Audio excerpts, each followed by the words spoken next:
ওই বাপ কি করে, ওই মা কেমনে ঘুম, সে ঘর মুসলমানের ঘর কেমনে হইল?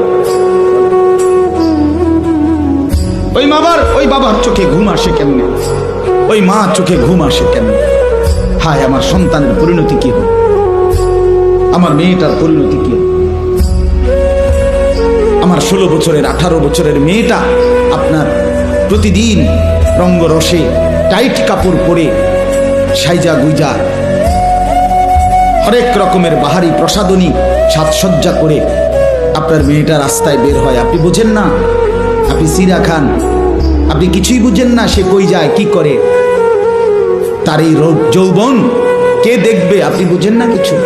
রাস্তার দুই পাশে কিছু লম্পট খাড়াইয়া মুইতা ফানি লয় না, এরকম অসভ্য কিছু বখাটে দুশ্চরিত্র যুবক রাক্ষসের দৃষ্টিতে উপভোগের নজরে উপভোগের তামাশায় আপনার মেয়েকে স্ত্রীকে দেখছে।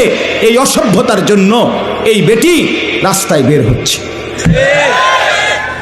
আপনার হায়া কোথায়, লজ্জা কোথায়, শরম কোথায়? আত্মমর্যাদা সম্পন্ন পুরুষ, খোদার কসম, রাসূলুল্লাহর হাদিস এটা, যার ভিতরে গায়রত আছে, গায়রত এটা আরবি শব্দ, আত্মমর্যাদা, আত্মসম্মান, প্রেস্টিজ কনসার্ন, আত্মসম্মান যার আছে, আত্মমর্যাদা যার আছে, খোদার কসম রাসূলুল্লাহর হাদিস, সেই ব্যক্তি স্ত্রী মেয়ের, নিজের স্ত্রী কন্যা বোনের বেপরদেগি মেনে নিতে পারে না, দৈন্তান্নাকান না।